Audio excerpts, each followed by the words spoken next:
आज के चरण का विषय है विषय 2, जो कि है वैश्विक कूटनीतिज्ञों का ये सदन साधारण अवधारणा को टीम मार्शल की अवधारणा के ऊपर रखेंगे।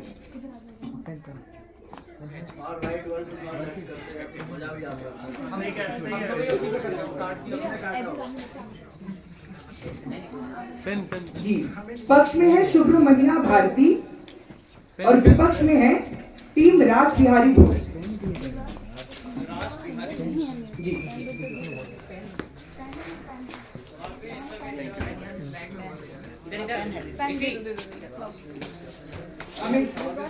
एक बार हम पुनः कर दे रहे। पक्ष में है सुब्रमण्या भारती एवं विपक्ष में है रास बिहारी बोस।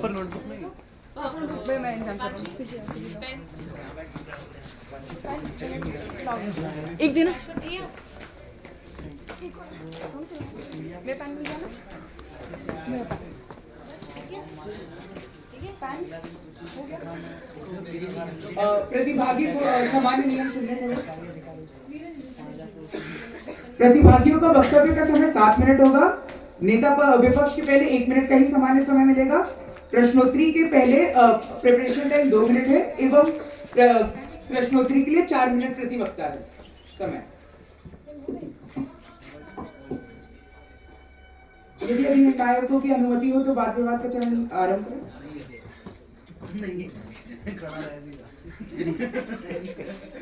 प्रथम रूप से वाद विवाद शुरू करते हुए नेता पक्ष सदन पटल पर आमंत्रित है।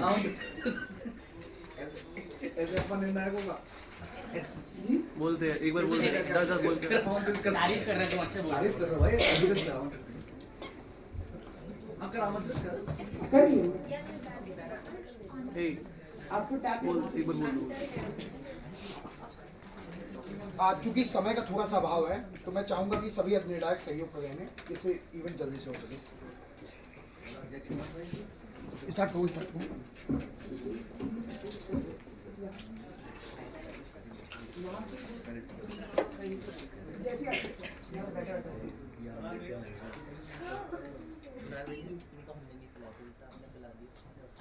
अपनी टैब पे प्लीज बता दीजिए।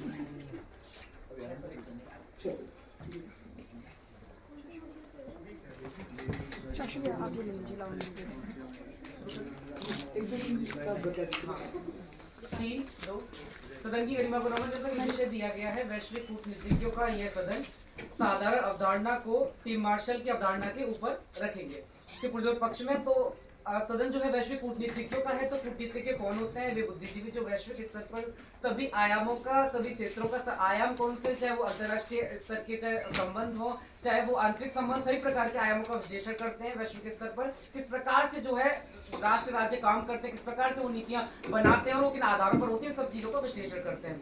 भौगोलिक परिस्थितियां क्या होती है? तो किसी भी राष्ट्र राज्य की जो अवस्थिति होती है, उसकी जो ज्योग्राफिकल सिचुएशन है, जो भी अवस्थिति है वो उसकी भौगोलिक परिस्थितियां हैं।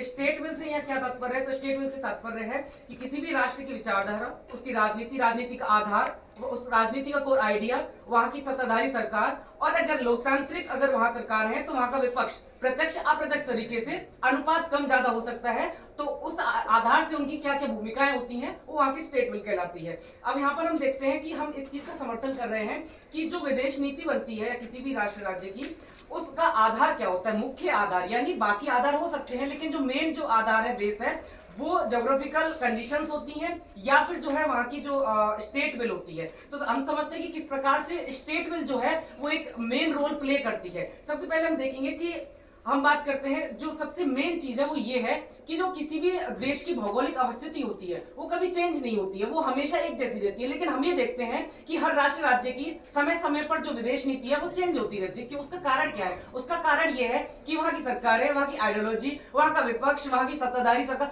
हमेशा समय समय पर चेंज होती रहती है। और जब वो चेंज होती है तो वहां के राष्ट्र, तो वहां के स्वयं वो हमेशा समय समय पर चेंज होते हैं। तो उसके अकॉर्डिंग विदेश नीति क्या होगी ये तय होती है। तो वहां का जो मुख्य आधार होता है, क्यों क्योंकि ज्योग्राफिकल कंडीशंस को देखते हुए आपने एक बार नीतियां बना ली, अब वो कंडीशन भी सेम रहने वाली है, वो नीतियां भी सेम रहने वाली हैं, तो वो चेंज नहीं होगी। तो वो आपका एक सेकेंडरी फैक्टर हो सकता है, थर्ड फैक्टर हो सकता है, लेकिन वहां का मेन आधार क्या होता है जो समय समय पर चेंज होता है, यानी करंट आधार। यानी अगर अभी किसी राष्ट्र में कोई भी सरकार अगर सत्ता में है या फिर किसी प्रकार की आइडियोलॉजी वहां पर चल रही है, तो वहां की जो नीतियां हैं किसी अन्य राष्ट्र के प्रति वो क्या होंगी, वो वर्तमान में जो भी सिनेरियो है, जो भी परिस्थितियां वो तय करेंगी। यहाँ पर जैसे एग्जांपल के लिए हम देख सकते हैं कि भारत पाकिस्तान की जो ज्योग्राफिकल कंडीशंस हैं वो 1947 से आज तक सेम है, लेकिन दोनों की विदेश नीतियां समय समय पर चेंज होती हैं। वो क्यों होती हैं? क्योंकि दोनों राष्ट्रों में समय समय पर वहां की जो स्टेट विल या जिसके अंदर हमने जो भी आयाम गिना है वो सभी समय समय पर परिवर्तित होते हैं, तो उनके समय समय पर हित चेंज होते हैं तो हितों के अकॉर्डिंग वो जो है पॉलिसीज बनाते हैं।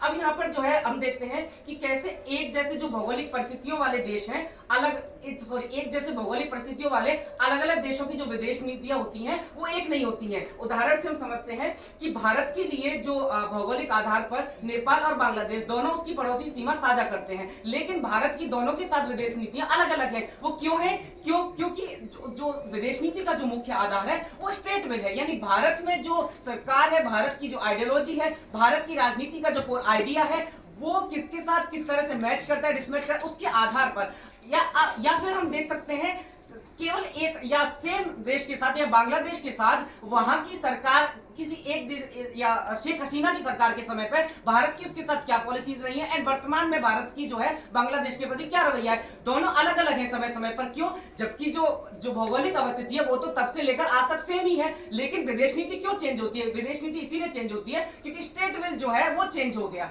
अब यहाँ पर हम देखते हैं कि दूसरी बात हम देखते हैं कि दो एक जैसे भौगोलिक परिस्थितियों वाले देशों की जो विदेश नीतियां होती हैं वो भी अलग अलग भी होती हैं। जैसे फॉर एग्जांपल उदाहरण से हम समझते हैं कि अमेरिका की जो विदेश नीति है, जैसे उसके जो पड़ोसी देश है, मैक्सिको हुआ, कनाडा हुआ, इन सभी के साथ देख सकते हैं कि आज वर्तमान में जो विदेश नीति या जो उसकी जो भी नीतियां हैं वो किस तरह से एक नकारात्मक तौर पर जो है देखी जा रही है भी। लेकिन वही हम देखेंगे कि यूरोप में फ्रांस की उसके पड़ोसी देशों के साथ विदेश नीति काफी अच्छी है। तो दोनों में देखिए, दोनों में पड़ोसी देश जो है सीमा साझा कर रहे हैं, परिस्थितियां अवस्थिति दोनों की सेम है, लेकिन वहां की विदेश नीतियां अलग अलग है। सेम चीज हम देखेंगे कि एक टाइम पे यूरोपीय यूनियन में ब्रिटेन एग्जिस्ट करता था, आज ब्रिटेन एग्जिस्ट नहीं करता। तो क्या ब्रिटेन की भौगोलिक अवस्थिति चेंज हो गई या क्या चेंज हो गया? स्टेट विल चेंज हो गया। वहां की आइडियोलॉजी या वहां की सरकारें जो भी ये सारे पैमाने मिलकर जो है स्टेट विल को बनाते हैं और वो चीज चेंज हो रही है, तो कहीं ना कहीं उसकी जो है विदेश नीति चेंज हो रही है। तो इस वजह से जो है हम कह सकते हैं कि जो विदेश नीति का जो मुख्य आधार होता है वो जो है स्टेट विल होता है, ना कि ज्योग्राफिकल कंडीशंस। वो एक आधार हो सकता है, हम इसको ऊपर रख रहे हैं इन द सेंस कि एक चीज को हम डिनाई नहीं कर रहे, वो एक आधार हो सकता है। लेकिन यहाँ पर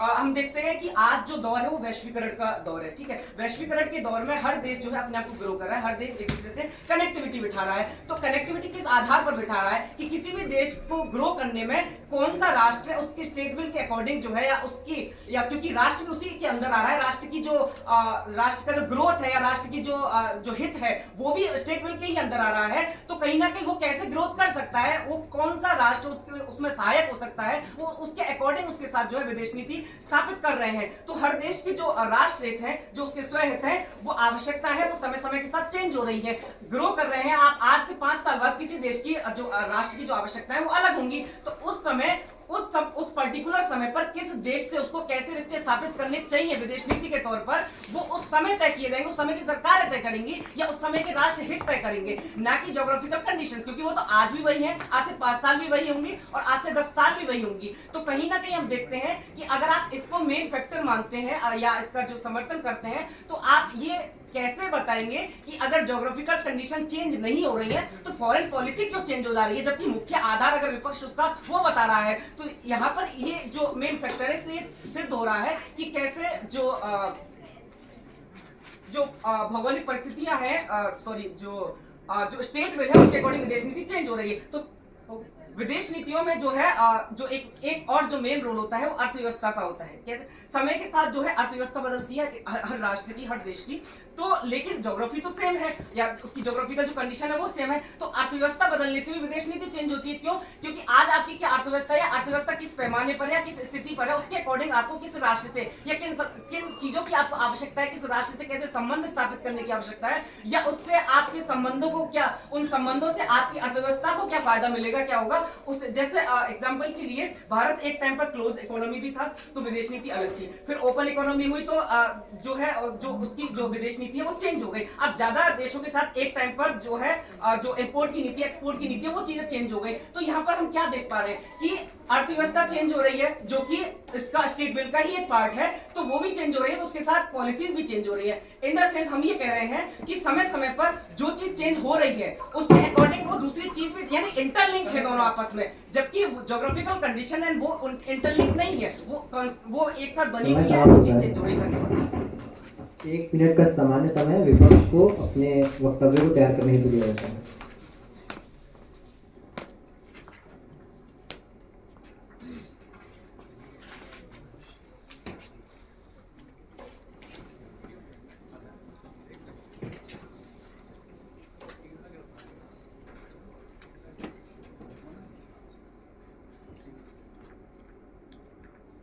फीडबैक रखवाना है? नहीं एक है इसका? दिक्कत ये है ना भैया, प्रॉब्लम होगा। अच्छा ठीक है, ऑडियो की दिक्कत है, ठीक है।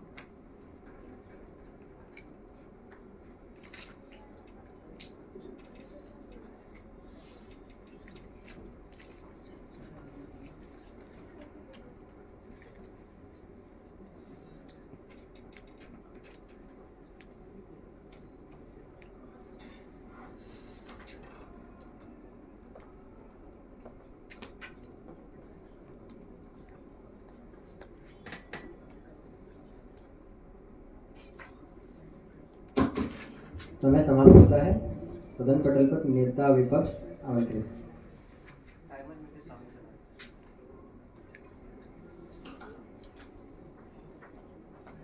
टाइम लगा क्या जो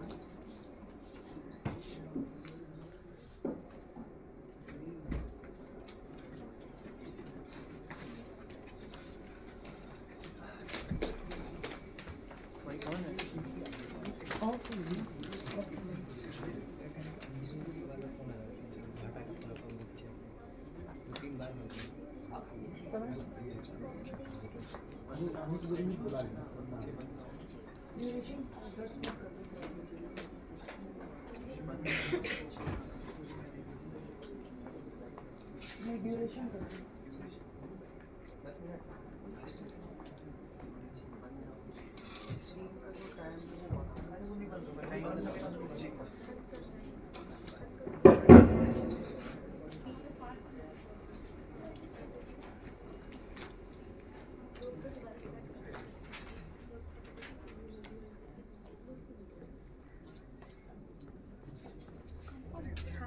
तीन दो एक।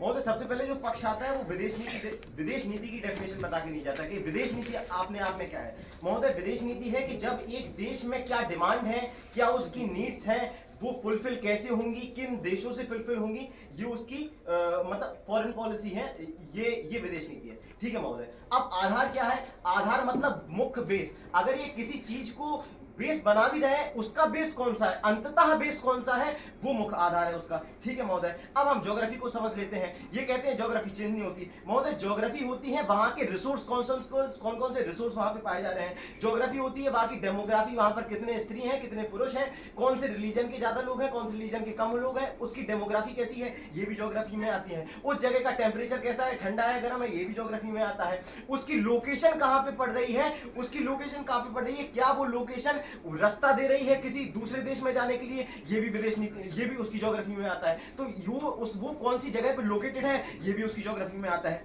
ठीक है महोदय। अब ये कहते हैं, सबसे पहले ये कह के जाते हैं कि ज्योग्राफी चेंज नहीं होती। कैसे ज्योग्राफी चेंज नहीं होती? क्या क्लाइमेट चेंज नहीं हो रहा है? मतलब क्लाइमेट चेंज होगा तो ठंडा गर्म भी चेंज होगा। अच्छा ज्योग्राफी कैसे चेंज, क्या डेमोग्राफी चेंज नहीं होती? बिल्कुल ज्योग्राफी चेंज होती है। ज्योग्राफी समय समय पर बदलती है, उसके वजह से विदेश नीति बदलती है। ठीक है। फिर ये कहते हैं कि जो इनका पूरा मुख्य आधार यही था कि ज्योग्राफी स्थिर है, इसलिए मतलब ज्योग्राफी स्थिर है लेकिन फिर भी पॉलिसी चेंज हो रही है। मैं कह रहा हूं कि ज्योग्राफी भी चेंज हो रही है और पॉलिसीज भी चेंज हो रही हैं। ठीक है महोदय। फिर ये कहते हैं भारत और नेपाल का एग्जांपल लेके जाते हैं कि कहते हैं कि मतलब दोनों पड़ोसी राज्य हैं लेकिन दोनों से अलग अलग नीतियां क्यों हैं? महोदय दोनों से अलग अलग नीतियां क्यों हैं? क्योंकि वहां की डेमोग्राफी वहां की ज्योग्राफी है और वहां की डेमोग्राफी मतलब किस देश में कितने प्रतिशत जनसंख्या किसकी है, ये भी उसकी डेमोग्राफी और ये ज्योग्राफी के अंदर आ रहा है। और अगर ये ज्योग्राफी के अंदर आ रहा है तो क्या बांग्लादेश में कौन से रिलीजन के लोग रह रहे हैं, उनकी संख्या कितनी है, ये भी ज्योग्राफी में आ रहा है। तो उनकी संख्या, उनकी डेमोग्राफी तय कर रही है कि हमारे रिलेशन कैसे होंगे। वहां पे कौन से रिसोर्स पाए जा रहे हैं, ये भी तय कर रहे हैं कि हमारे संबंध कैसे होंगे। ठीक है महोदय। फिर ये कहते हैं कि ब्रिटेन मतलब वहां से अलग हो गया। ठीक है, ब्रिटेन ने एक समय पे समझा कि हमारी मांगे कुछ और हैं।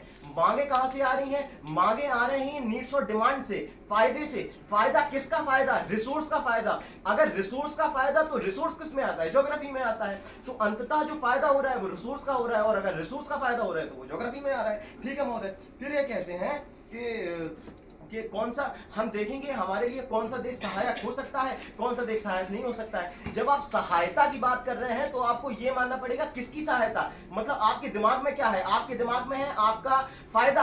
आपका फायदा किसका फायदा? रिसोर्स का फायदा। अगर रिसोर्स का फायदा तो रिसोर्स ज्योग्राफी में आ रहे हैं। ठीक है महोदय। अब ये कह रहे हैं कि इकोनॉमी बदल रही है इसलिए चीजें बदल रही हैं। महोदय इकोनॉमी किसके ऊपर आधारित है? मतलब आपके देश में इंडस्ट्री खुल रही है, कौन सी इंडस्ट्री खुल रही है, कौन से सेक्टर की इंडस्ट्री खुल रही है, कौन से रिसोर्स की इंडस्ट्री खुल रही है। मतलब क्या आप आइसक्रीम की फैक्ट्री गर्म जगह पे लगाएंगे, क्या आइसक्रीम की फैक्ट्री जम्मू कश्मीर में लगा के जाएंगे? मतलब कौन से सेक्टर में आपकी इकोनॉमी बूस्ट होगी, कौन से रिसोर्स का। जब इकोनॉमी बूस्ट हो रहा है तो वो भी रिसोर्स से आ रहा है, और रिसोर्स ज्योग्राफी का पार्ट है। ठीक है महोदय। अब ये ठीक है महोदय, अब हम अपने पॉइंट साबित करते हैं। महोदय हम कहते हैं कि विदेश नीति मतलब इंपोर्ट एक्सपोर्ट। इंपोर्ट एक्सपोर्ट कैसे होता है? इंपोर्ट में या तो डिमांड होती है तो नीड होती है। अब नीड और डिमांड कैसे लिंक कर रही है? महोदय मेरे यहाँ पे किसी मतलब मुझे ये किस पर आधारित है? नीड और डिमांड पर आधारित है। अगर मेरे यहाँ पे पेट्रोल की कमी है तो ये निर्धारित करेगा कि मेरे एक पेट्रोल जिसमें पेट्रोल उत्पादन होता है उससे मेरी नीति कैसी नहीं है, क्योंकि मुझे पेट्रोल की जरूरत है,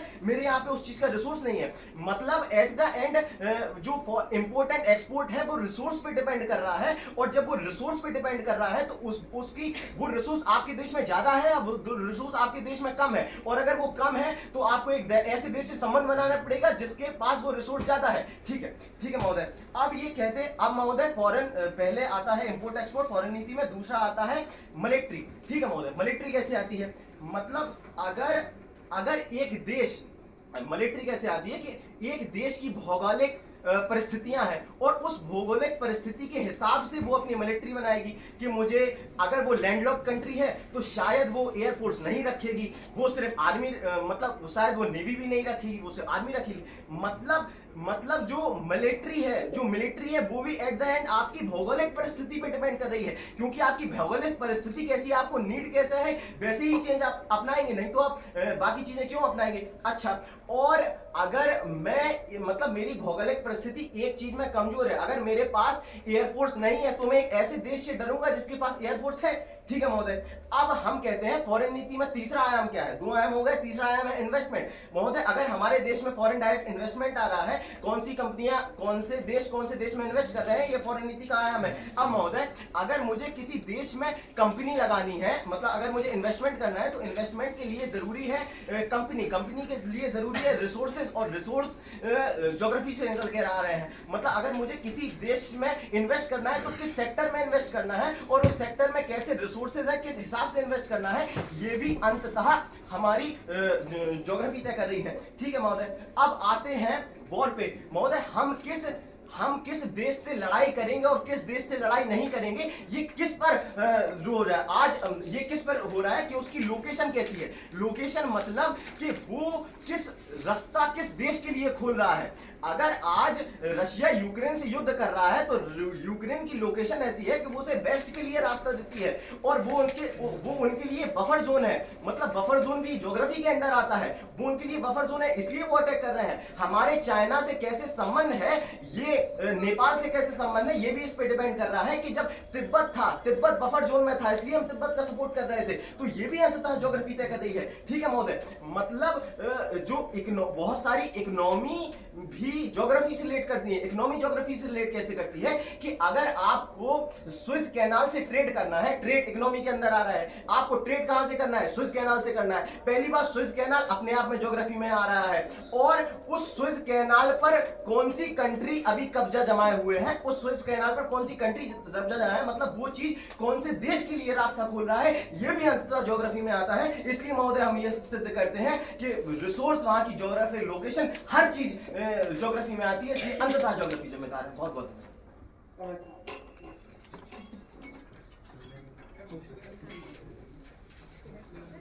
अब उपनेता पक्ष सदन पटल पर आमंत्रित है। आपको क्या टैप करते हैं?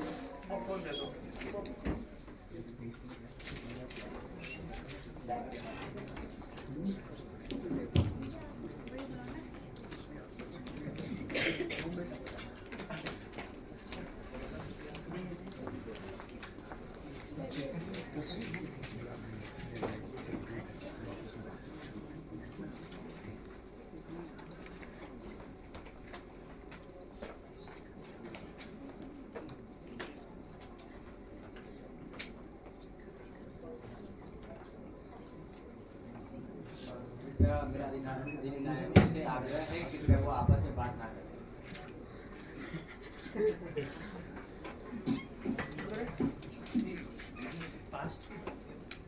कोई भी बात सदन की गरिमा को सादर नमन। सदन पटल पर रखे गए विषय के पुरजोर पक्ष में महोदय, सबसे पहले मैं बता देना चाहूंगा कि पक्ष की तरफ से विदेश नीति बताई गई थी। दूसरे देशों से जो संबंध है सीधे मायनों में वो विदेश नीति होती है। उसका महोदय हम आते हैं हमारे विपक्ष पे। विपक्ष का पूरा जो पैराडाइम है वो 4 आधारों पे है: रिलीजन, टेम्परेचर, रिसोर्सेज, लोकेशन। इन्होंने 4 आधारों पे बताने की कोशिश की कैसे ज्योग्राफिकल कंडीशंस चेंज करती है विदेश नीतियां। महोदय, रिलीजन, इन्होंने खुद बांग्लादेश का उदाहरण देके गए। बांग्लादेश में पहले भी रिलीजन में इस्लाम था, आज भी रिलीजन इस्लाम है, लेकिन पहले वहां का जो पॉलिटिक्स था वो शेख हसीना के इर्द गिर्द घूमता था, उनकी जो आइडियोलॉजी थी उसके अकॉर्डिंग था। इसलिए भारत की विदेश नीति और बांग्लादेश की एक दूसरे की विदेश नीतियां अलग थी। आज जब वहां पैराडाइम मतलब रिजाइम चेंज हुआ है तो वो बदल गई है। रिलीजन सेम है महोदय आज भी वहां के लोगों का। डेमोग्राफी की जो ये पूरी की पूरी कॉन्सेप्ट लेके आते हैं, डेमोग्राफी आज भी वो सेम है, लेकिन रिलेशंस बदल गए महोदय। दूसरा चीज है टेम्परेचर। महोदय, टेम्परेचर जो लैटिट्यूड और लॉन्गिट्यूड पे जो आपका लोकेशन है उस देश का, उस हिसाब से टेम्परेचर डिसाइड होता है। जो साइबेरिया के देश है वो कभी भी अभी भी ठंडे हैं, जो भारत की साउदर्न स्टेट है वो अभी भी गर्म है, नॉर्दर्न स्टेट अभी भी ठंड है। तो टेम्परेचर, क्लाइमेट चेंज जो ये कह के जा रहे हैं कि टेम्परेचर चेंज हो रहा है, वो पूरे विश्व का एक लेवल पे 1-1 डिग्री बढ़ रहा है। तो उससे कोई ड्रास्टिक टेम्परेचर चेंज नहीं हो रहा है। उस क्लाइमेट चेंज के से डिराइव हुए टेम्परेचर चेंज से विदेश नीतियां नहीं बदल रही है महोदय। विदेश नीतियां दूसरे आधारों पर बदल रही है। जैसे ये कह के जाते हैं कि आइसक्रीम की फैक्ट्री गर्म जगहों पे लगाएं या ठंडी जगहों पे लगाएं। महोदय, आइसक्रीम की फैक्ट्री यदि किसी देश को लगानी है तो ठंडे जगहों में भी कई देशों का ऑप्शन है उसके पास महोदय। उन सबका टेम्परेचर ठंडा ही है, लेकिन वो उसके विदेश नीति पे डिपेंड करेगा कि किस जगह से उसके कैसे रिश्ते हैं। वो वहां के पॉलिटिक्स पे डिपेंड करेगा, वहां के सरकार से, वहां के जो पॉलिटिकल माइंडसेट चल रहा है, उस आइडियोलॉजी चल रहा है, उससे इसको फायदा है या नुकसान है, उसको सपोर्ट करना चाहिए या नहीं, उसमें इन्वेस्टमेंट करना चाहिए नहीं, इस पर आधार है, ना कि उसके टेम्परेचर पे महोदय। तीसरा आधार इन्होंने बोला रिसोर्सेज का। महोदय, रिसोर्सेज में हम देखना चाहेंगे कि पेट्रोल मिडिल ईस्ट के कई देशों के पास है, लेकिन उस मिडिल ईस्ट में भी किन देशों से हमें पेट्रोल खरीदना है ये हमारे ऊपर, हमारे विदेश नीतियों पे डिपेंड करता है महोदय। हम ये नहीं करेंगे कि रिसोर्सेज उनके पास है तो वहीं से खरीदेंगे। आज हमारे पास ऑप्शन है कि अमेरिका भी हमें क्रूड ऑयल दे सकता है, रशिया भी क्रूड ऑयल दे सकता है, लेकिन ये हमारी विदेश नीति पे डिपेंड करेगा महोदय कि हम किससे खरीद रहे हैं। ये हमारी कोई अनिवार्यता नहीं है कि जिसके पास रिसोर्सेज है और मेरे पास अगर वो रिसोर्सेज नहीं है तो मुझे लेने ही पड़ेंगे। आज वैश्वीकरण का दौर है, मैं बाध्य नहीं हूं किसी एक से ही लेने के लिए क्योंकि उसके पास है, मेरे पास नहीं है महोदय। चौथे पे आते हैं लोकेशन के। महोदय, लोकेशन तो सेल्फ में कॉन्ट्रडिक्टरी बात करके गए। लोकेशन किसी जगह का, किसी भी देश का लोकेशन हमेशा वही रहेगा, वो चेंज नहीं होगा, लेकिन फिर भी उसकी विदेश नीतियां बदलती रहेंगी महोदय। यूक्रेन रशिया की बात करके जा रहे हैं। यूक्रेन का लोकेशन पहले भी वही था जब रशिया के साथ उसके अच्छे रिश्ते थे, आज भी यूक्रेन का लोकेशन वही है। वहां पे वॉर क्यों हो रहा है? क्योंकि पहले वो रशिया के साथ उसका पॉलिटिकल अलायंस अच्छा था, आज वो यूरोपियन यूनियन में घुसने की कोशिश कर रहा है, वो पॉलिटिक्स उसकी बदल रही है, इसलिए वॉर हो रहा है। वहां वॉर का कारण कहीं ना कहीं वहां की पॉलिटिकल आइडियोलॉजी में चेंज है, वहां की पॉलिटिकल नीतियों में चेंज है, ना कि वहां के लोकेशन की वजह से हो रहा है। और उसके बाद हम इनके तर्कों पे आना चाहिए। क्लाइमेट चेंज मैंने बता दिया, बांग्लादेश की बात हो गई।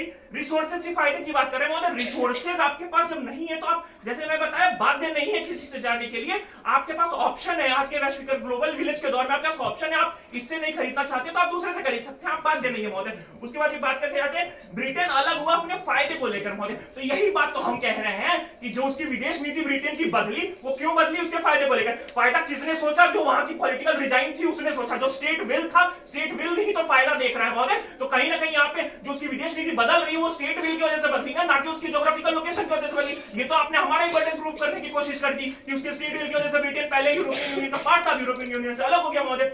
उसके बाद ये बात करके जाते हैं कि इन्वेस्टमेंट किस देश में किस सेक्टर में इन्वेस्ट करना है। तो महोदय जब अगर जैसे मैंने आइसक्रीम की फैक्ट्री वाला ही बात बताया, ऐसे मुझे कोई भी अगर मुझे इन्वेस्टमेंट करना है, कुछ फैक्ट्री लगानी है, तो मेरे पास मल्टीपल ऑप्शंस है जो कि सेम ज्योग्राफिकल सिचुएशंस मुझे प्रोवाइड कर रहे हैं। अब उन सेम ज्योग्राफिकल सिचुएशंस में मुझे कहां इन्वेस्ट करना है, ये मैं उस देश की और मेरे देश की दोनों के स्टेट विल को कंपेयर करूंगा। कहां मुझे, जो आप फायदे की बात कर रहे हैं, कहां मुझे फायदा मिल रहा है, वो देश ये देखेगा, उसके बाद वहां इन्वेस्टमेंट करेगा महोदय। उसके बाद बात करते जाते हैं मिलिट्री की, कि मिलिट्री ज्योग्राफी के अकॉर्डिंग होता है। तो महोदय सबसे पहले तो ये ही कॉन्ट्राडिक्टरी है कि जैसा जो ज्योग्राफी है उसके अकॉर्डिंग मिलिट्री होगा। एक लैंडलॉक कंट्री नेपाल भी है, उसकी मिलिट्री एक दूसरे लैंडलॉक कंट्री जो इजराइल है उसकी मिलिट्री से बिल्कुल अलग है महोदय, क्योंकि वो उसकी जो सिचुएशंस है वो बिल्कुल अलग हो सकते हैं। तो जो मिलिट्री है वो अपने आप में विदेश नीति का पार्ट नहीं। विदेश नीति का पार्ट वहां पे कहां था, जो मिलिट्री जो आप दूसरे देशों की मिलिट्री के साथ आपके कैसे रिलेशन है, जैसे जो कंबाइंड मिलिट्री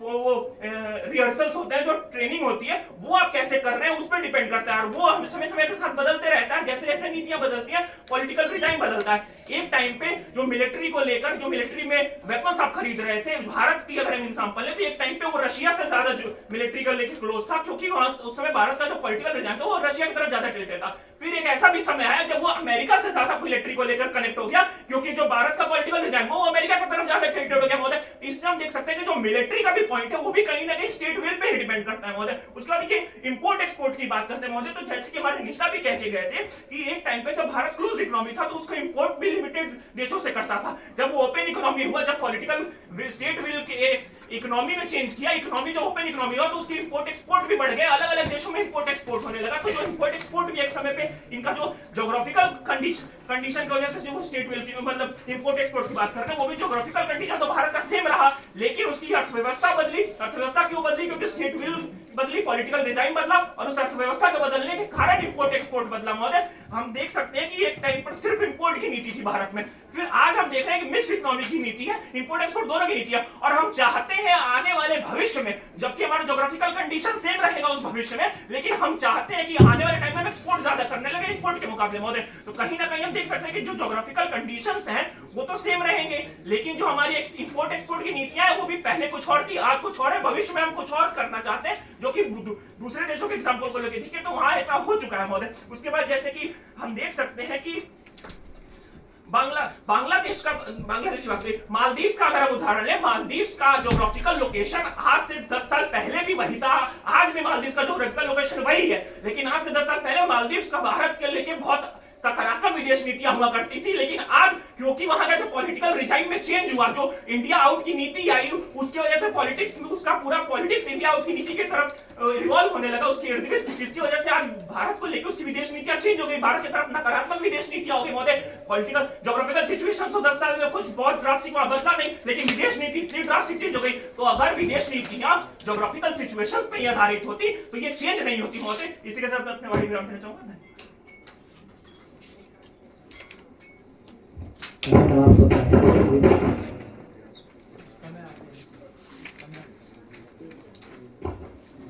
विपक्ष के उपनेता से आग्रह है कि सदन पर आकर अपने वक्तव्य को प्रारंभ करें।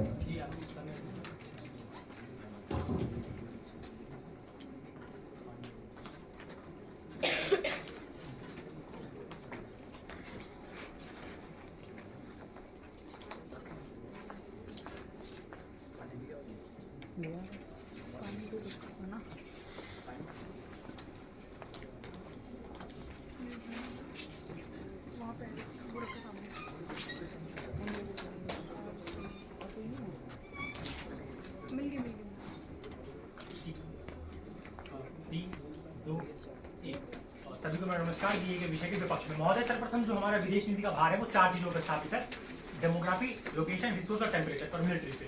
तो महोदय हमारे प्रतिपक्ष के वक्ता आते हैं और वो हमारे बातों को खंडन करने का प्रयास करते हैं। महोदय देखिए, अभी जो ये कहते हैं ज्योग्राफी चेंज नहीं होती, देखिए महोदय किस प्रकार ज्योग्राफी चेंज होती है क्लाइमेट चेंज के पर्सपेक्टिव में। देखिए आज से पहले के समय में जो ज्योग्राफी की बात हो रही है वो किस प्रकार चेंज हो रही है। आज के 50 साल पहले जो टेम्परेचर थी समाज की, वो उतनी नहीं रही जितनी आज के समय में बढ़ती जा रही है। वो क्लाइमेट चेंज के कारण हो रही है। अब क्लाइमेट चेंज किस चीज में आ रहा है, मतलब ज्योग्राफिकल कंडीशन के कारण क्या हो रहा है कि क्लाइमेट चेंज की जैसी समस्या जो है वो उत्पन्न हो रही है। उसके क्या कारण क्या हो रहा है, जो पॉलिटिकल डिसीजन है, जो पॉलिटिकल पैक्ट्स हो रहे हैं, COP29 जैसे जो पैक्ट्स हो रहे हैं, वो किस आधार पर जो विदेश नीतियां बन रही है वो टेम्परेचर के आधारित विदेश नीतियां बन रही है, क्योंकि टेम्परेचर राइज हो रहा है वर्ल्ड का, इसीलिए इस चीज को काउंटर करने का प्रयास किया जाता है। उसके बाद महोदय तो ये बात करके जाते हैं कि महोदय कहते हैं कि लैंड लॉक कंट्री जो होती है उनकी पॉलिसी अलग अलग, मतलब क्या पॉलिसी जो है कि नेपाल के अलग है और उसकी देखिए महोदय यहाँ पे ज्योग्राफिकल कंडीशन कैसे डिफाइन करते हैं कि आपकी पॉलिसीज किस प्रकार की होगी। महोदय नेपाल के आसपास की जो कंट्रीज है, भारत जैसी कंट्रीज है, उसके साथ सौहार्द भरा भाव रखता है। वही इजराइल की जब बात करते हैं तो वो एक हॉस्टाइल रीजन में रहता है। हॉस्टाइल रीजन का तात्पर्य हमारा क्या है कि वो एक ऐसे रीजन में रहता है जहां पे उसके आसपास की कंट्रियां उसको समाप्त कर देना चाहती है, उसको मारना चाहती है।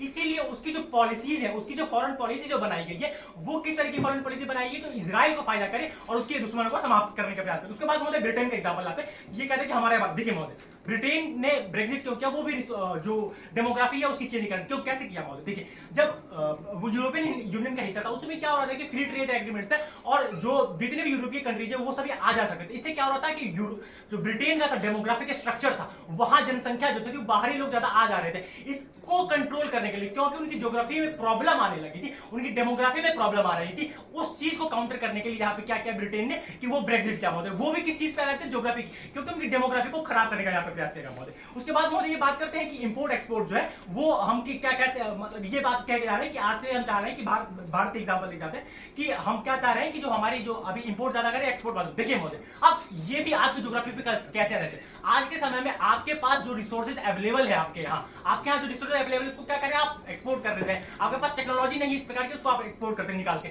आज क्या कर रहे हैं आप इंपोर्ट कर रहे हैं वो सारी चीजें। जब आपकी ज्योग्राफी आपको ये इस चीज में कैपेबल बना देगी कि आपके यहाँ के जो रिसोर्सेज है जो कि आपके ज्योग्राफी के अंतर्गत आते हैं, जब उन चीजों का एक्सट्रैक्शन करेंगे, आप उन चीजों का एक्सट्रैक्शन करेंगे तो तब जाके आप उन चीजों को क्या कर पाएंगे, एक्सपोर्ट कर पाएंगे। वो किस चीज पर आधारित है महोदय, आपकी ज्योग्राफी के आधारित है। अब इसके बाद फिर ये महोदय प्रश्न उठाते हैं कि जो 5 साल पहले पॉलिसीज थी क्लोज्ड इकोनॉमी में मिक्स। देखिए महोदय यहाँ पे जो पॉलिसीज है, हम ये नहीं कह रहे कि गवर्नमेंट की पॉलिसीज होती नहीं, गवर्नमेंट की पॉलिसीज होती है, लेकिन वो आधारित किस चीज पे होती है, वो आधारित इस चीज पे होती है कि आपकी ज्योग्राफिकल कंडीशन आपको क्या क्या चीजें करने को अलाउ कर रही है। आज के टाइम पे बहुत सारी चीजें ऐसी है जो भारत में अवेलेबल नहीं है, तो गवर्नमेंट की पॉलिसी इस तरीके से बन रही है, राजनीतिक पॉलिसी इस तरीके बन रही है कि उन सामानों का इंपोर्ट किया जा रहा है। लेकिन आज से 5 साल के बाद क्या होगी, भारत की ज्योग्राफिकल कंडीशन जो है, जो रिसोर्सेज आज तक हम एक्सट्रैक्ट नहीं कर पाएंगे, उन चीजों को एक्सट्रैक्ट करेंगे तो फिर यहाँ पे क्या होगी, गवर्नमेंट की जो पॉलिसीज होगी उन ज्योग्राफिकल कंडीशन के कारण हम उन चीजों को क्या कर पाएंगे, एक्सपोर्ट कर पाएंगे महोदय। तो ये भी किसी पे आधारित है महोदय कि हमारी ज्योग्राफी के आधार पर। उसके बाद महोदय में मिलिट्री वाला पैराडाइम आता है कि मिलिट्री किस प्रकार से। देखिए महोदय ये क्या कहा जाता है, भारत पाकिस्तान का संबंध पहले था वो खत्म, आज के समय में वैसे देखिए आज के समय में भारत पाकिस्तान का जो संबंध है वो हम क्योंकि मजबूत होते जा रहे हैं, उसके लिए हमारे क्या तात्पर्य यहाँ पे कि भारत पाकिस्तान के जो टेंशन बिटवीन थे कि वहां से वॉर ऑफ टेररिज्म आ सकता है, वहां से हमारे ऊपर आक्रमण हो सकता है। इसके लिए क्या है, ये ज्योग्राफी जो हमारी गवर्नमेंट है वो किस चीज पे हमारी जो पॉलिटिकल पॉलिसी बना रही है, फॉरेन पॉलिसी बना रही है, वो इस चीज पे बना रही है कि भारत की सुरक्षा सर्वप्रथम रखी जाए। क्योंकि ये टेंशन हमेशा बनी हुई है कि पाकिस्तान की तरफ से हमारी तरफ आक्रमण हो सकता है। जब ये टेंशन बना हुआ है तो रिलेशन चेंज नहीं हुआ है ज्योग्राफी, क्योंकि ज्योग्राफी वो है और उसके कारण क्या हो रहा है कि उनके टेंशन बना हुआ है। क्या हो रहा है कि पॉलिटिकल पॉलिसी इस तरीके से बनाई जा रही है कि उस ज्योग्राफिकल कंडीशन के कारण जो हमारे ऊपर आक्रमण का खतरा है उसको निवारा जा सके। इसके लिए सरकार कार्यरत आज भी है। उसके बाद महोदय ठीक है, और उसके बाद मोदी ये बात करते हैं कि ठीक उसके बाद महोदय ये बात कर रहे हैं कि जो पॉलिसीज होती है, नीतियां जो होती है वो चेंज होती है। देखिए महोदय फिर ये यूक्रेन का उदाहरण दिखाते हैं कि किस प्रकार यूक्रेन की नीति। देखिए महोदय यहाँ पे यूक्रेन ने क्या दिया, क्या करे कि गवर्नमेंट आती है, सबसे पहले क्या कहते हैं सेल्फ इंटरेस्ट देखने का प्रयास। इंटरनेशनल रिलेशन जो फॉरेन पॉलिसी बनाते हैं तो वो आधारित होती है किस चीज पे, सेल्फ इंटरेस्ट पे। अब यूक्रेन की जो सरकार आई उसने क्या सोचा कि अपने सेल्फ इंटरेस्ट को किस आधार पे सेल्फ इंटरेस्ट को देखा, ज्योग्राफी के आधार पे सेल्फ इंटरेस्ट को देखा। क्यों, क्योंकि जो वेस्टर्न कंट्रीज है वो क्या चाहती है, रशिया को टैकल करना चाहती है। उसके लिए उनके लिए सबसे बेहतरीन ज्योग्राफिकल कंडीशन क्या है, वो यूक्रेन की ज्योग्राफिकल कंडीशन है। अब यूक्रेन की ज्योग्राफिकल कंडीशन जब सबसे बेहतरीन है तब वहां पर उनकी सरकार ने क्या चाहा कि उनको बेनिफिट हो। अब उनके बेनिफिट किस आधार पे, वो भी ज्योग्राफी के आधार पर आधारित है। तो यहाँ पे यूक्रेन की जो प्रॉब्लम है, यूक्रेन पर जो आक्रमण हो रहा है महोदय, वो भी कहीं ना कहीं ज्योग्राफी पर आधारित जब उनकी सरकार ये ऐसी पॉलिसीज लेके आ रही है महोदय। ठीक है, उसके बाद महोदय हमारा जो पूरा पैराडाइम है कि किस प्रकार से डेमोग्राफी और लोकेशन के आधार पे, ठीक है महोदय। तो जब हम कह रहे हैं कि जब ये बात कह के जा रहे हैं कि हम टेम्परेचर के आधारित है और उसके बाद डेमोग्राफी, तो महोदय देखिए यहाँ पे एक चीज और होता है डेमोग्राफी की, आपका जो जनसंख्या है वो कहते हैं कि ये पहले कह रहे हैं कि आपका अमेरिका के साथ मतलब भारत का जो संबंध है वो रशिया के साथ ज्यादा टिल्टेड था और इसके साथ खराब है, ठीक है महोदय। तो डेमोग्राफी का जो हिस्सा आता है, इसके डेमोग्राफी में क्या आती है, जनसंख्या आती है। जब डेमोग्राफी में जनसंख्या आती है, जो सरकार जो पॉलिसीज बनाती है वो ये चीज भी देखती है कि कहां से देश को ज्यादा फायदा हो रहा है, कैसे ज्यादा फायदा हो रहा है। अब जब अमेरिका एक ऐसा देश है जो कि फॉरेन पॉलिसी किस है, डेमोग्राफी पे आधारित, जब यहाँ पे भारतीय देश को, भारतीय नागरिकों को रोजगार के अवसर के रूप में अमेरिका ज्यादा बेनिफिट कर रहा है, तो क्या कर रहा है यहाँ पे जो सरकार आ रही है वो किस चीज पे ध्यान दे रही है, अमेरिका की तरफ पॉलिसी बना रही है। क्यों बना रही है, क्योंकि ज्योग्राफी आधारित है, उनकी डेमोग्राफी पे आधारित है महोदय। तो ये भी क्या हो रहा है कि ज्योग्राफी के आधारित पैमाने पे चल रहा है महोदय, ठीक है महोदय। फिर ये बात करते हैं कि जो इंपोर्ट एक्सपोर्ट की, पेट्रोलियम की बात करते हैं, इंपोर्ट एक्सपोर्ट की बात करते हैं कि हमारे पास ऑप्शन, देखिए महोदय अब यहाँ पे क्या आधारित होती है कि जो भी कोई सरकार पॉलिसीज बनाती है तो वो देखती है कि उसकी डेमोग्राफी और मतलब सेल्फ बेनिफिट उसको कैसे मिल रहा है। सेल्फ बेनिफिट जब उसको मिलेगा उसी आधार पे वो पॉलिसी बनेगी। आज हमारे पास पेट्रोलियम नहीं, हमारे पास मतलब भारत जैसे देश के पास पेट्रोलियम की समस्या, वो बाहरी देशों से पेट्रोलियम खरीदने का तात्पर्य।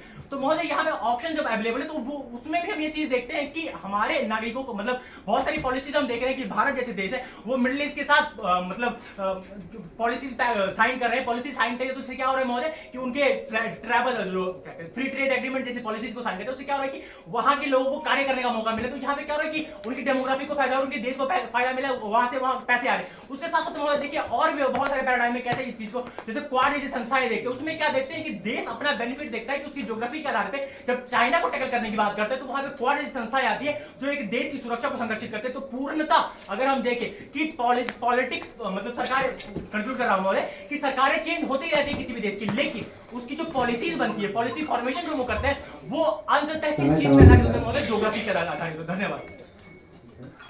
प्रश्नोत्तरी तैयार करने हेतु आप सभी को 2 मिनट का सामान्य समय दिया जाता है।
पीछे और पीछे बचे करो अभी यहाँ में।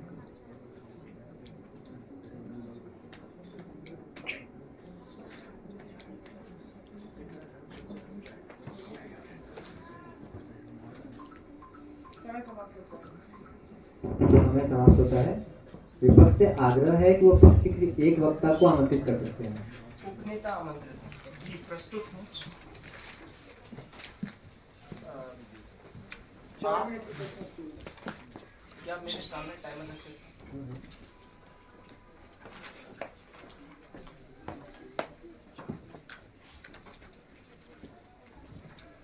महोदय महत्वपूर्ण चीज क्या होगी?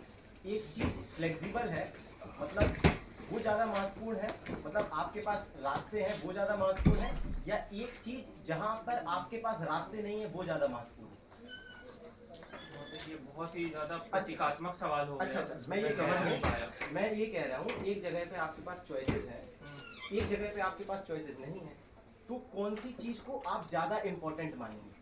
तो ये भी सिचुएशनल हो गया, मैं सिचुएशन पे ये मेरे भी आधारित situation है। ठीक है जी। मोहन।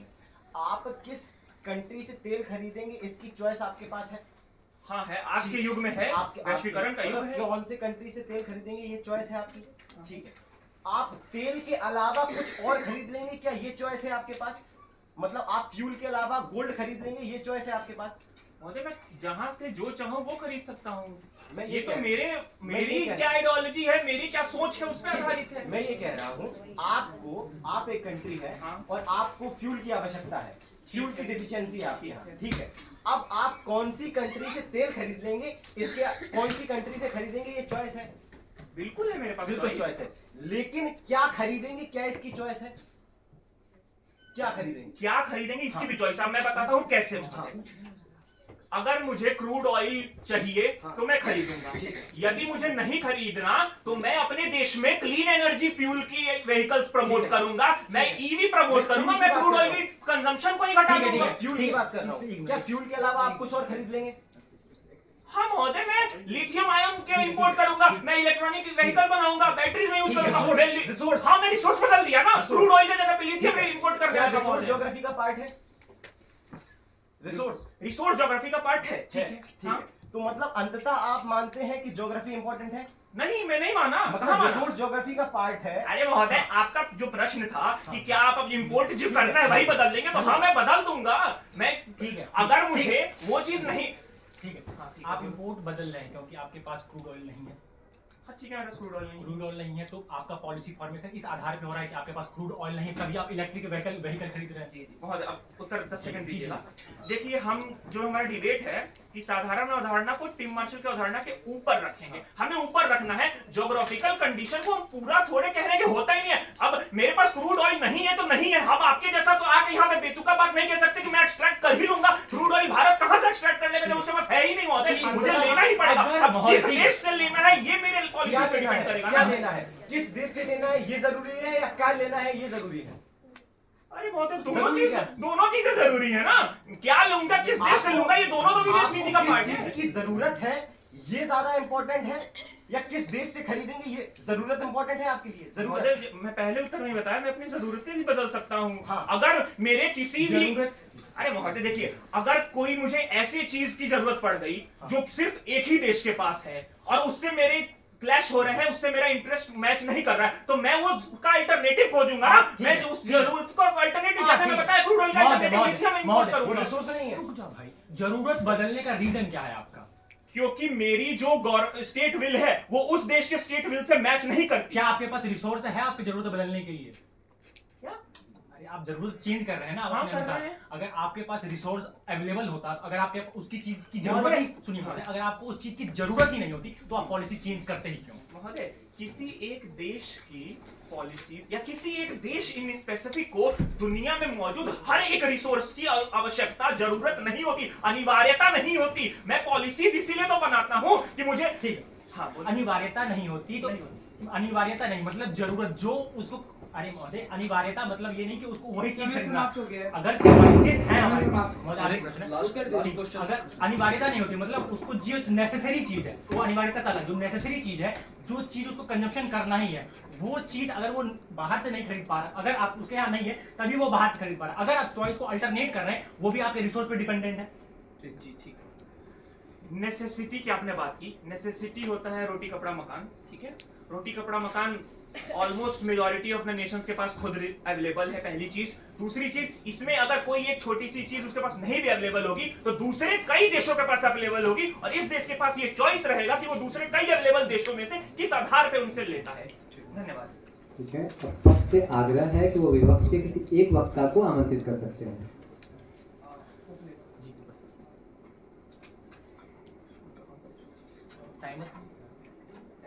नहीं मतलब नहीं, हमें नहीं चाहिए। आप यही करें तो विदेश नीतियां क्लाइमेट चेंज की वजह से बदलती हैं। बहुत सारे, हाँ क्लाइमेट आपके मतलब आपके अकॉर्डिंग? हाँ महाराज जी ठीक। आज से 5 साल पहले के क्लाइमेट में और अभी के क्लाइमेट में कितना चेंज आया होगा? देखिए महोदय, क्लाइमेट में इतना चेंज थोड़ा सा या बहुत ज्यादा? महोदय, क्लाइमेट में इतना चेंज आ रहा है कि बहुत सारी ऐसी कंट्रीज है जिसके एग्जिस्टेंस पे सवाल उठा रहा है। आप मालदीव का उदाहरण लेके जाते हैं। ठीक है, मालदीव का जी उदाहरण। सुनिए, मालदीव जैसे बहुत सारी ऐसी कंट्रीज है जो पूर्णतः प्रायद्वीपीय कंट्री है, जो पानी समुद्र में स्थित है, उनके अस्तित्व पे खतरा उठ रहा है क्योंकि राइजिंग वाटर जो ठीक वाटर है। लेवल है उसके कारण। मालदीव्स ने अपनी विदेश नीति में एक बदलाव किया हाल ही में। जी। भारत के सैनिकों को अपने भूमि से हटाने लगा, भारत से नकारात्मक संबंध बनाया। इससे उसकी पानी में जो डूबने की समस्या थी, जो क्लाइमेट से उत्पन्न हुई, ये कैसे बच जाएगा? देखिए, अब यहाँ पे बात आती है, जैसे हमने और भी बातें की, जो सिर्फ क्लाइमेट नहीं, नहीं, डेमोग्राफी। ये अभी इसका उत्तर दीजिए ना, मालदीव सामने लाया। दे रहा हूँ 5 सेकंड। ये चेंज इसलिए हुई क्योंकि मालदीव की लोकेशन ऐसी है कि चाइना जैसी कंट्री जो है वो मालदीव को और फंडिंग करना चाइना चाहती है। उसको पानी से उठा देगा? 5 सेकंड दीजिए, 5 सेकंड दीजिए। चाइना जैसी कंट्रीज क्या रही है, फंडिंग दे रही है। यहाँ पे मालदीव क्या देखा है, अपना भारत उसको आर्थिक समर्थन नहीं दे रहा था। उत्तर दें। तो क्या, हाँ, चाइना जैसी कंट्रीज है जो उसको प्रॉमिस किया कि क्या करेंगे हम, आपको बेनिफिट जो है वो कैसा बेनिफिट? मॉनेटरी बेनिफिट और मॉनेटरी बेनिफिट भारत नहीं दे रहा था। उससे ज्यादा देने की बात की जब चाइना ने और भी बेनिफिट दे दो। क्या ये ऑप्शन कब हुआ था? क्या ये ऑप्शन कब हुआ था कि कौन ज्यादा मॉनेटरी बेनिफिट? मॉनेटरी बेनिफिट जब गवर्नमेंट कोई बना रहा है, कोई गवर्नमेंट बना रहा है तो अपने लोकेशन के आधार पर बना रहा है। लोकेशन क्या, गवर्नमेंट लोकेशन के आधार पे बना रहा है। कोई गवर्नमेंट अगर चेंज होती है तो क्या लोकेशन चेंज होता है? इसलिए गवर्नमेंट चेंज होती है। मैं क्या कह रहा हूँ कि जो गवर्नमेंट अपनी पॉलिसीज फॉर्म कर रहा है वो देख रहा है कि मालदीव को जो है वो ज्यादा बेनिफिट होगा। जब चाइना से उसके पास ज्यादा फंडिंग आएगी तो क्या होगा, मालदीव का बेनिफिट ज्यादा होगा, वो टूरिज्म ज्यादा देने की बात करेगी। इस कारण से उन्होंने अपनी पॉलिसी चेंज की।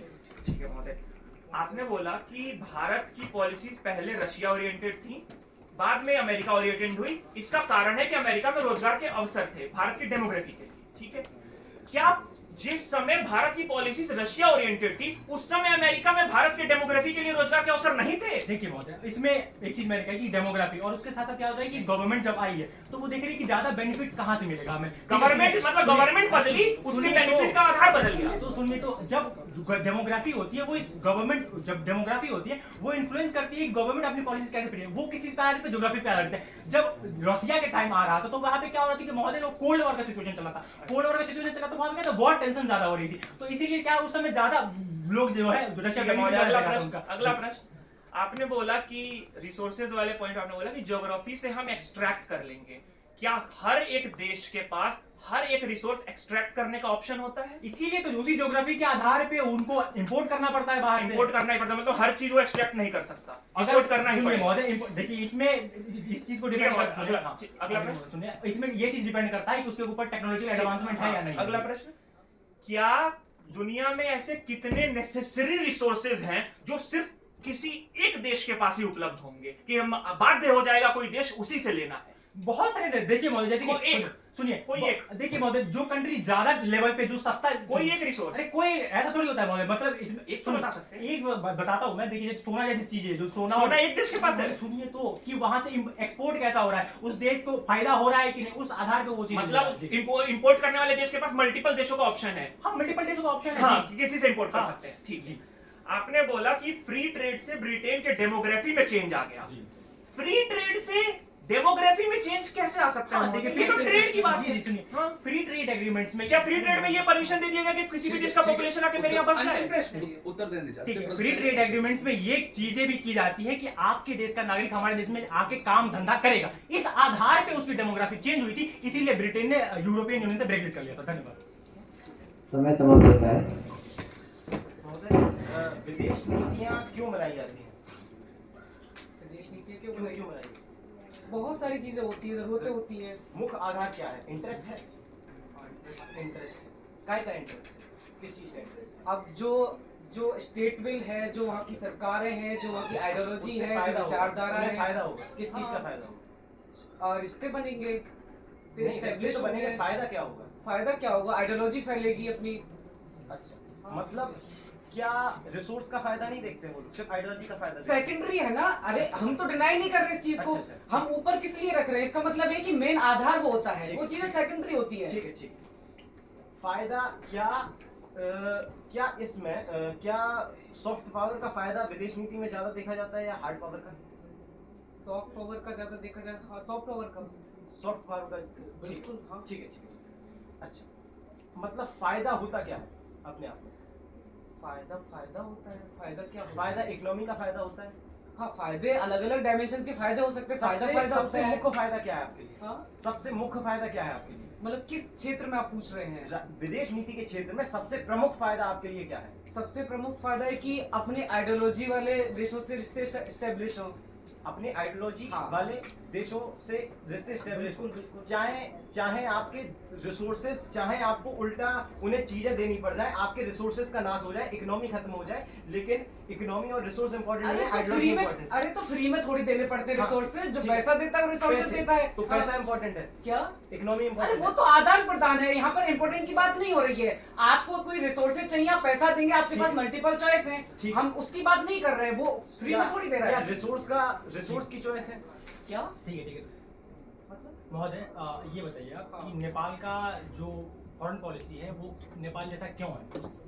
क्यों उन्होंने पॉलिसी ऐसी बनाई है कि ना आर्मी रखते हैं ना कुछ रखते हैं, ऐसा क्यों करते हैं? ना आर्मी रखते हैं ना कुछ रखते हैं। अब उनके अच्छे रिश्ते हैं पड़ोसी देशों से, नहीं अच्छी जरूरत पड़ती है। आपने इजराइल की जब बात की, क्या इजराइल के पास इतनी ज्यादा मिलिट्री होने का कारण ये है कि उनके आसपास का जो एरिया, जो ज्योग्राफिकल एरिया बहुत हॉस्टाइल है?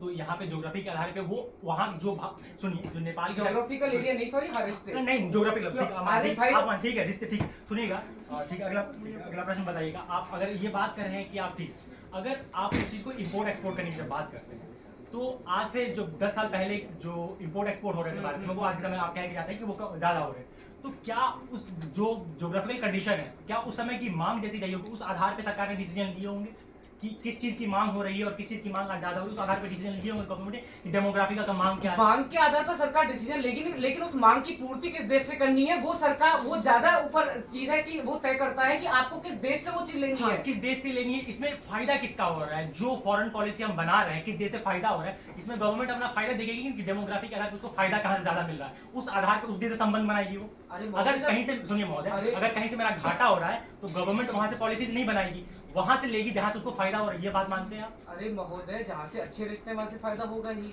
अच्छे जहां से फायदा होगा वहीं से बनाएंगे ना। रिश्ते बन गए तो फायदे होंगे ही। ठीक है, ठीक है, ठीक है। अमेरिका ने रशिया पर सैंक्शन लगाए लेकिन तेल खरीदा भारत में। अंग्रेज भारत में क्यों आए थे? हाँ? अंग्रेज भारत में क्यों आए थे? अंग्रेज भारत से व्यापार करने आए थे। हैं? व्यापार करने आए थे। किस चीज का व्यापार करते थे? काफी चीजों का व्यापार करते थे। किस चीज का? रिसोर्सेस का? हाँ, रिसोर्सेस का व्यापार। व्यापार तो रिसोर्सेज का ही होता है, रिश्तों का व्यापार ठीक कैसे है, होगा? मतलब अंततः व्यापार रिसोर्सेस का होता है। हाँ। तो क्या व्यापार विदेश नीति का सबसे अहम पार्ट है? व्यापार, ये अंतिम प्रश्न है। एक, हाँ, प्रश्न पूछ लीजिए, क्या पूछ? विदेश नीति का सबसे अहम आधार व्यापार है। विदेश नीति का सबसे अहम व्यापार वहाँ की आधार व्यापार आइडियोलॉजी। है। अरे देखिए महोदय, विदेश नीति का व्यापार। वो विदेश, ठीक है, अंग्रेज यहाँ पर विदेश नीति स्टैब्लिश करने नहीं आए थे, वो व्यापार करने ठीक है, आए थे। व्यापार होता है, विदेश नीति में व्यापार होता है। अरे ठीक है, ठीक है, ठीक है, उत्तर, इसका उत्तर दे दीजिए। क्या था लास्ट क्वेश्चन? व्यापार विदेश नीति का आधार होता है। व्यापार विदेश होता है। नीति, ठीक है, अरे बस अब उत्तर दे दीजिए। जबरदस्ती यहाँ करवा। व्यापार विदेश नीति का एक एस्पेक्ट होता है, उसका, एस्पेक्ट होता है। हाँ, एस्पेक्ट होता है। ठीक, हो गया समय सवाल।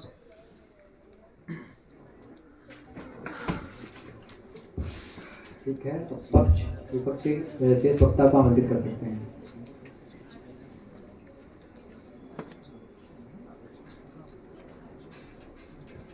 मेरे क्वेश्चन का टाइम शुरू करना। विदेश नीति का आधार सिंगुलैरिटी में होता है या प्लूरैलिटी में?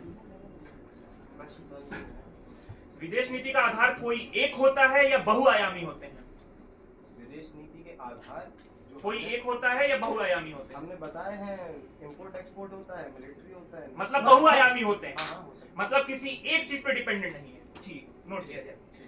महोदय आप बताइएगा, यूक्रेन को ज्योग्राफी के आधार पर अगर यूरोपियन यूनियन में शामिल होना था तो क्या पहले उसकी ज्योग्राफी कुछ और थी जिस समय उसको यूरोपियन यूनियन में शामिल नहीं होना था? ठीक है, बहुत सुंदर। हाँ, हम क्या कह रहे हैं, सबसे पहले ज्योग्राफी, उसकी लोकेशन भी है। Geography location. उस समय पे उसके पास कौन से रिसोर्सेज ज्यादा हैं, कौन से रिसोर्सेज रिसोर्सेज नहीं कम महोदय, हैं, आपने और सीधे- रिसोर्स इकोनॉमी को इम्पैक्ट करते हैं। मतलब सीधे सीधे आपने बोला कि क्योंकि वो एक पासवे है ईस्ट और वेस्ट का, इसलिए उसको यूरोपियन यूनियन में शामिल होना है। क्या पहले वो पासवे नहीं था? पहले उस ज्योग्राफिकल लोकेशन पे एग्जिस्ट नहीं करता था? पहले क्यों नहीं यूरोपियन यूनियन में जाना चाहा? अगर आप पॉलिटी का भी एग्जांपल लेंगे तो पॉलिटी के आधार क्या है? पॉलिटी का आधार है इकोनॉमी, और इकोनॉमी का आधार है रिसोर्सेज, और पॉलिटी का रिसोर्सेज आधार का आधार इकोनॉमी है ज्योग्राफी। पॉलिटी का आधार इकोनॉमी। हाँ महोदय जब भारत में एलपीजी रिफॉर्म्स किए गए, हाँ। उस एलपीजी रिफॉर्म्स के पहले भी वही गवर्नमेंट थी, एलपीजी रिफॉर्म्स के बाद भी वही गवर्नमेंट हुई। मतलब वही गवर्नमेंट एलपीजी रिफॉर्म्स के पहले भी चलती थी और उसी ने एलपीजी रिफॉर्म्स भी किए। देश भी वही, ज्योग्राफिकल सिचुएशंस भी वही, फिर कैसे हुआ? रिसोर्सेज की वजह से, क्योंकि हम अपने रिसोर्सेज को हम बाहर की कंपनियों को बुलाना चाहते थे कि आप हमारे रिसोर्सेज को एक्सट्रैक्ट करें और हमें फायदा पहुंचाएं। तो अल्टीमेट फायदा रिसोर्सेज मतलब पहले वो नहीं चाहते थे क्या? रिसोर्सेज वाला कंडीशंस तो पहले भी था जब वो रिफॉर्म्स नहीं थे, पहले नहीं चाहते थे नीतियों पे, और वो नीतियां बनाई सरकार ने, रिसोर्सेज के लिए, सरकार ने रिसोर्सेज के लिए। रिसोर्सेज की कमी तो पहले भी थी। क्या? जो रिसोर्सेज की कमी आप कह रहे हो वो तो पहले भी थी, लेकिन नीतियां बाद में बनी। नीतियां किसके लिए बनी? रिसोर्सेज के लिए नीतियां अच्छा, बनी। नीतियां रिसोर्सेज के लिए बनती हाँ, हैं। हाँ। अच्छा महोदय, आपने बोला कि रोजगार का अवसर अमेरिका से, इसलिए अमेरिका से अच्छी नीतियां हैं। अमेरिका ने अभी रशिया में हाल में सैंक्शन लगाया, फिर भी भारत ने रशिया से क्रूड ऑयल खरीदा। क्या इससे भारत के डेमोग्राफी का नुकसान नहीं हो गया? रशिया अमेरिका वाले, ठीक है। अब यहाँ पर इंपॉर्टेंट क्या है कि क्रूड ऑयल खरीदना। हाँ। और क्रूड ऑयल अपने आप में रिसोर्स है। हाँ, और ठीक है। उसकी हमारे यहाँ कमी थी, इसलिए हमें क्रूड ऑयल खरीदना पड़ा। क्रूड ऑयल की मांग कहाँ से आ रही है? रिसोर्सेज से, और रिसोर्सेज लेंगे ज्योग्राफी से। महोदय, तो रिसोर्सेज तो आपको खरीदने ही हैं, हाँ, तो वही लेकिन कह रहे किससे हैं। खरीदने हैं ये विदेश नीति है ना। रिसोर्सेज खरीदना अपने आप में विदेश नीति थोड़ी हुआ, किससे खरीद रहे हैं ये विदेश नीति हुआ ना। किससे खरीदेंगे इसके लिए तो चॉइस है, लेकिन क्या खरीदेंगे Choice इसके है। लिए तो चॉइस भी नहीं है। तो अल्टीमेटली तो वही इंपॉर्टेंट है। क्लाइमेट चेंज की आपने बात की, हाँ, वो एक फैक्टर है, मेन फैक्टर आपने माना विदेश, मतलब रिश्तों का या सारी चीजों का। ज्योग्राफी हाँ, मेन फैक्टर है, मेन क्लाइमेट उसके अंदर फैक्टर, क्लाइमेट का छोटा फैक्टर है क्लाइमेट चेंज, बड़ा फैक्टर है इंपोर्ट एक्सपोर्ट। इंपोर्ट एक्सपोर्ट सबसे बड़ा फैक्टर महोदय, है। अभी Climate कुछ change दिनों छोटा पहले अमेरिका के राष्ट्रपति जब जो बाइडेन थे, तो उन्होंने क्लाइमेट के रिफॉर्म्स के लिए साइन किया। पेरिस समझौते पर sign किए थे। एक साल बाद जब ट्रंप आए, उन्होंने वो साइन तोड़ दिया। एक साल में क्या बदला? पॉलिटिकल रिजाइन के अलावा वहां क्या बदल गया? कौन सा ज्योग्राफी बदल गया वहां का? ठीक है, वहां की इकोनॉमी बदली। क्यों बदली? ज्योग्राफी बदलने से आप बताइए, ज्योग्राफी बदलने से इकोनॉमी बदली वहां पे? इकोनॉमी ज्योग्राफी इसके लिए से बदली, क्योंकि हाँ, कैसे बदली? इकोनॉमी क्या है? इकोनॉमी है कि कौन सा कितना पैसा है। पैसा क्यों है? पैसा है कि कौन सा रिसोर्स ज्यादा है, ये रिसोर्स ज्यादा है, इसलिए एक साल में पैसा है। रिसोर्सेज बदल गया अमेरिका के, कि केवल वहां की पॉलिटिकल डिजाइन बदली। एक साल में कौन से रिसोर्सेज बदल गए अमेरिका रिसोर्स के? बदलते हैं। आप सोना रोज इंपोर्ट एक्सपोर्ट कर रहे हैं। अच्छा महोदय, एक बात कभी बताइए, सोना- अच्छा महोदय, एक बात बताइए, इजराइल नेपाल का आपने बहुत जिक्र किया। नेपाल के रिश्ते उसके पड़ोसी देशों से अच्छे हैं, इजराइल के रिश्ते उसके पड़ोसी देशों से खराब हैं।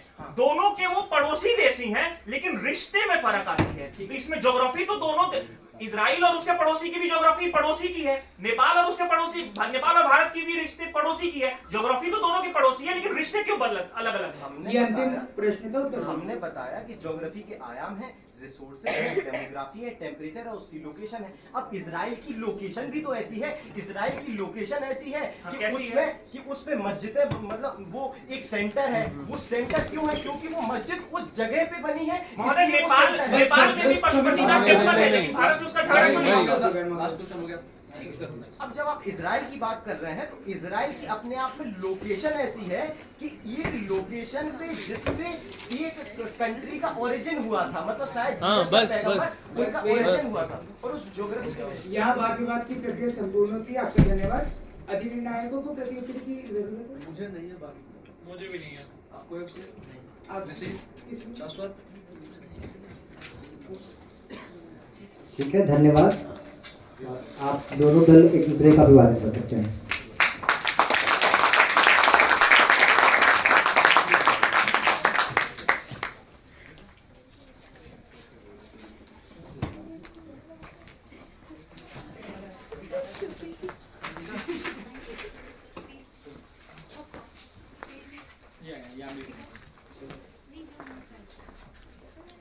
दोनों दल के नाम क्या है?